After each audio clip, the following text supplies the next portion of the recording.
Victim! Itong si VP. Alam nyo guys, ako yung nagtataka lang dito kay DepEd Secretary and Vice President Sara Duterte na meron pa pala siyang time para depensahan ang kanyang sarili. Meron pa siyang pa-video para linisin ang kanyang sarili.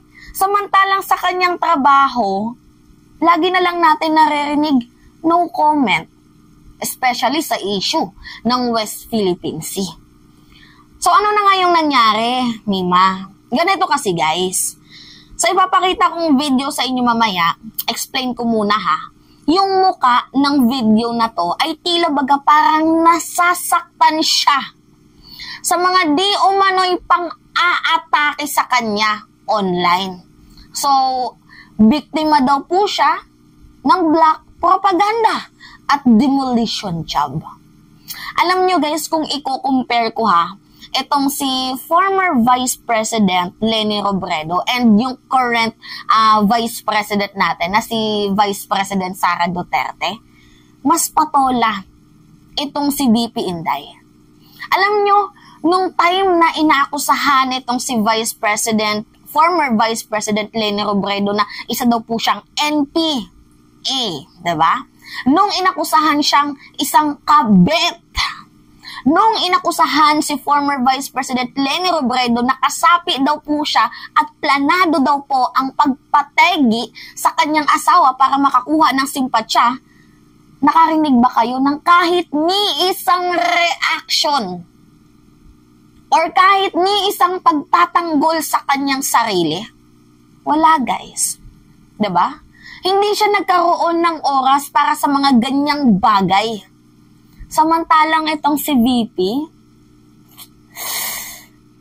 napaka-defensive.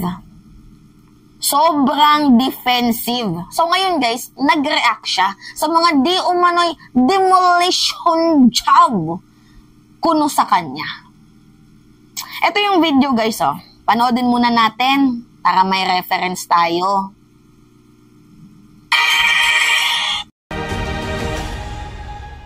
Mga kababayan, ang black propaganda ay maruming bahagi ng politika at gagamitin itong sandata laban sa akin ng mga taong nangangarap na makita tayong bigo sa pagtupad ng ating sinumpaang tungkulin sa bayan.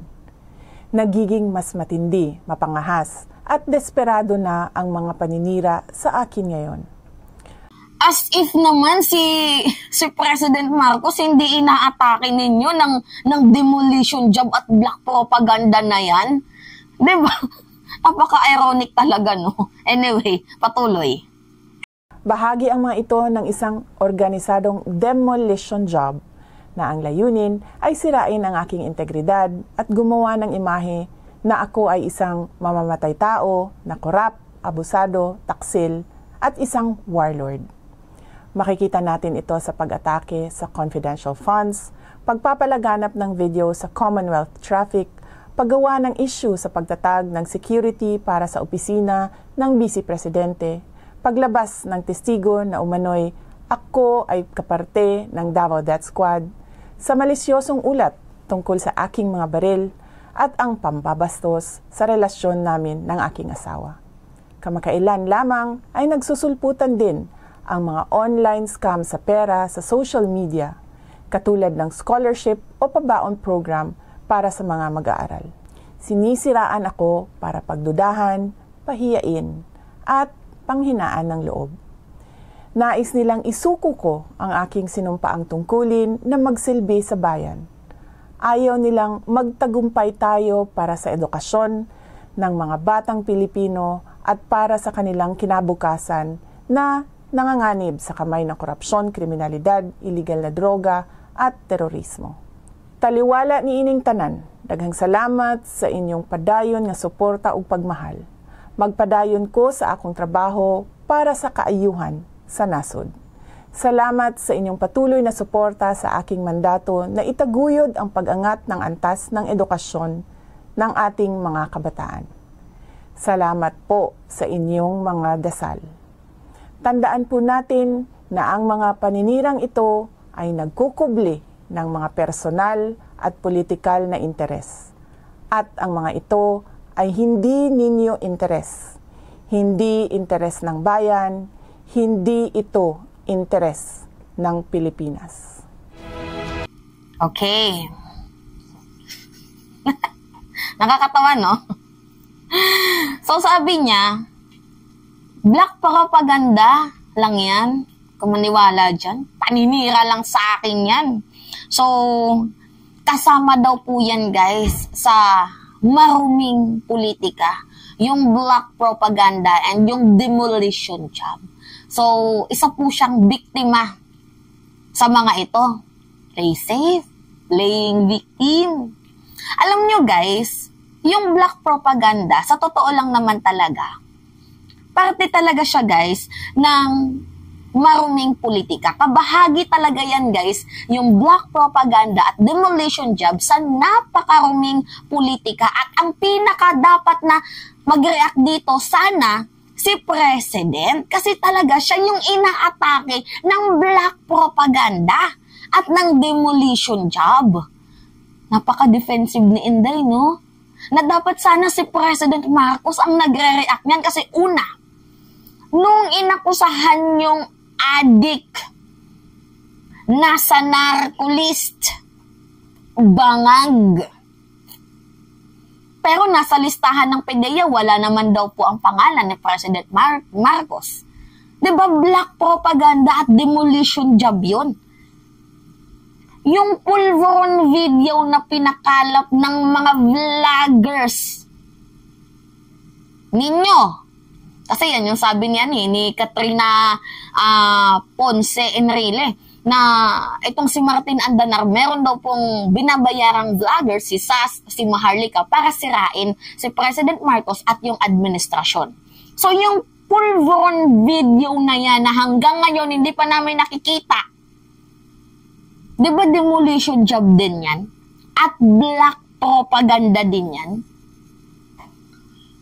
Yung prayer rally, na hindi natin masabi kung prayer rally ba yun kasi pinuno ng paninira, di ba? Pinuno ng pagmumura. Black propaganda din yun. And demolition job.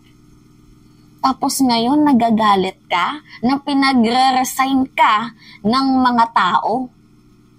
Ay di ba ang mas naunang nagsalita niyan yung kapatid mo na si Bastian, si Baste? Kung wala kang pagmamahal sa taong bayan, resign, President. Tapos ngayon na inatake ka ng mga tao, syempre, pag inatake niyo ang Pangulo, talagang may respect din dyan kasi ang daming supporters ni President. What do you expect? Magkakaroon sila ng simpatya sa inyo, inatake niyo ang Pangulo? Napaka-ironic, guys, sa totoo lang. Demolition job. Demolition job. Di ba yung hakbang maisog? Yan yung demolition job na organisado. Tapos ngayon nagagalit ka. Playing victim ka. Ano yung sabi niya? Ito. Mga kababayan, ang black propaganda ay maruming bahagi ng politika at gagamitin itong sandata laban sa akin ng mga taong nangangarap na makita tayong bigo sa pagtupad ng ating sinumpaang tungkulin sa bayan. Di ba dapat yung salita na yan, dapat si President Marcos yung magsalita ng binitawan mong yan? Abay, BP naman. Ano ba naman yan? Admittance of guilt ba to? Guilty yarn? Diba? Acceptance of guilt ba to? Yung sa sinabi niya, guys, na mas nagiging matindi at mapangahas at desperado ang mga paninira sa kanya daw ngayon, bahagi lang daw man po ito ng organisadong demolition job. The audacity na dapat, diba, si President Marcos yung magsasalita niyan kasi mas lalong lumalawak ang paninira sa ating Pangulo. Lalo pat nung sinabi na nagsisex orgist, nagnanakaw gamit ang kaban ng bayan para bumili ng sandamakmak na mga bahay. Di ba dapat si President yung mag-react ng ganyan?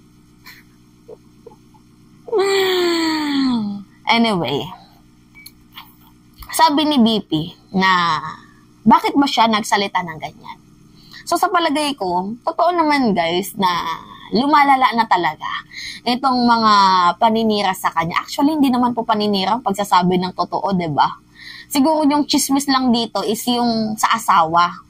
Yan yung chismis. Pero yung sa 125 million confidential funds, diba? Sa issue ng West Philippine Sea, sa issue ng kanyang pagiging DepEd Secretary, hindi naman po yan chika eh. Diba? Hindi naman po black propaganda yun.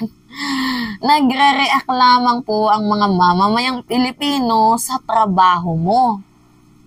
Tulad nito, may oras kang magsalita para depensahan yung sarili mo, pero yung trabaho mo bilang DepEd Secretary and trabaho mo sa bayan na ito, na sana tulungan mo ang Pangulo kahit man lang, di ba, sa pakikipaglaban, sa pambubuli ng China.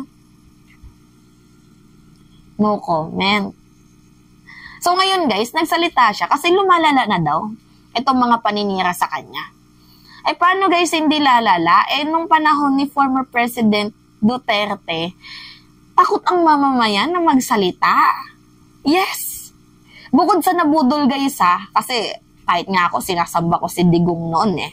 Bukod sa nabudol, yung mga criticizer ni former President Duterte, kapag nagsalita, kapag nag-criticize, may paglalagyan. So literally, yung mga tao natakot. Sino ba naman na hindi matatakot na, sige, magbiro lang yan na papatayin kita, alangan naman matuwa ka pa.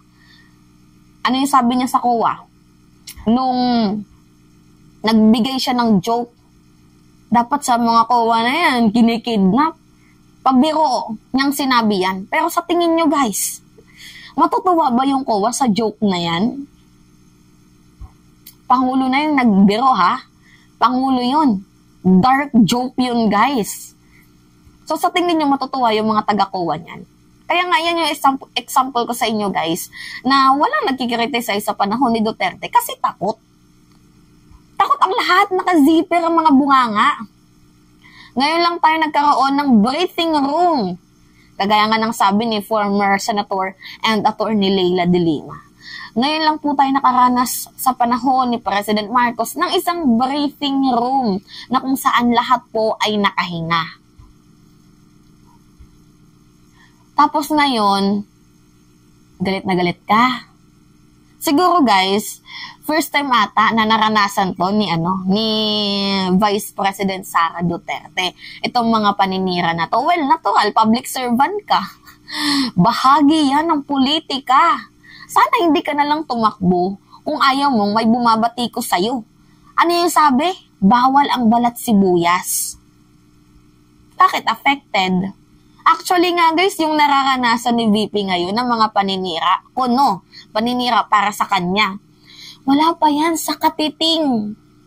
Wala pa yan sa katiting na naranasan ni President Marcos at ng kanyang nanay. Wala pa yan sa katiting. Hindi ka pa umaabot dito sa buong kamay or dito sa paa. Wala pa yan sa katiting ng mga paninira na na-receive ng mga Marcoses. Wala pa, BP. Hindi ka pa umaabot sa kalingkingan ng mga paninira. Tapos defensive ka masyado. Buti ka pa, meron kang time para depensahan ang sarili mo. Samantalang yung trabaho mo, no comment na lang. Hindi mo ginagampanan ng maayos. Diyan ka magaling sa pagdidepensa ng sarili mo Diba? Balat sibuyas, guys. Sasabihin, biktima daw siya. Yung totoo, sila tong gumagawa ng Alam mo, kung hindi mo ginagawa sa kapwa nyo, hindi yan babalik sa'yo. Kung pinagsasabihan mo sana yung tatay mo at ang kapatid mo na magtigil-tigil na sa ganitong klaseng gawain, lalo pat yung hakbang maisog na yan, hindi tayo aabot sa puntong ganito. Yung batikos, natural lang yan. You are a public servant. Nasa public exposure ka. Natural. May mga taong magko-comment, maganda man o hindi ang ginagawa mo. Alam nyo guys, yung issue, example ko na lang sa inyo si President Marcos. Nung January, ang laman ng balita, si President Marcos. Diba? Siya yung naging pinaka star of the month. Alam niyo kung bakit? Kasi si Digong sinabihan siyang adik, nasa narcolist, bangag. So, ang naging center of attraction, si President Marcos. Pero bakit namatay agad yung issue ng pulburon? Namatay agad yung issue ng adik? Namatay lahat ng issue na yan? Kasi hindi pinatulan ni President. Ang naging star of the month naman noong February, si Kibuloy. Na dapat sana mamamatay na tong issue na to. Kaso, binubuhay ni Pastor Mukibs. Nagsasalita siya via audio, ina-upload ng SMNI, online. Diba? Tapos, sinabayan pa ni Robin Padilla. Kasi kung hindi pinapatulan ng isang issue, siguro 3 days wala na yan. Panis na yan. Diba? Wala eh. Pinatulan. Yun. Kaya lumalala. So, VP, advice lang ha. Pag mong patulan ng mga bawat issue, kami ng mga vlogger, merong mga demolition job na din yan eh. Nakakaranas din kami yan guys, yung mga black propaganda. Nakakaranas kami na dapat itong mga vloggers na to, kinakasuhan itong mga vloggers na to, tinatanggalan ng monetization, dapat itong mga vloggers na to, yung mga ganyan mga paninira, hindi accredited yan kasi wala namang pinag-aralan yan. Ganyan-ganyan. Kami nga nakakaranas ang demolition job. Ikaw pa kaya? Para-paras lang tayo. Ano ka, anak ng ano ka, ikaw lang yung nag-iisang anak ng Diyos? Diba? Para may special treatment. Uy! Diba? Walang dilitan ha. Walang dilitan. So, it's me again, guys. Namatay yung yung ilaw ko sa Tupo Light. Ewan ko ba ba't nangyari to. Namatay yung ilaw ko sa Tupo Light. Ito siya, guys, oh. Ito. Parang malinaw yung ko. Namatay siya. Lobat. Yan, oh. Diba? Ginagamit ko to eh. Yan. Para malinaw yung ko. Namatay. So, pasensyahan nyo na kanina kung, di ba yung lightning ko ganito, tapos biglang naging ganyan. Kasi, ito yung ko eh, yung ginagamit ko sa lightning ko. Anyway, baka kasi may mag-react. Yun lang guys. Di ba? Biktima daw siya. Pero yung totoo, sila yung nambibiktima. Ang ironic no guys. Anyway, yan lamang ho. At it's me again, si Mima Alicia at nagbabalik ulit para sa ating panibagong video.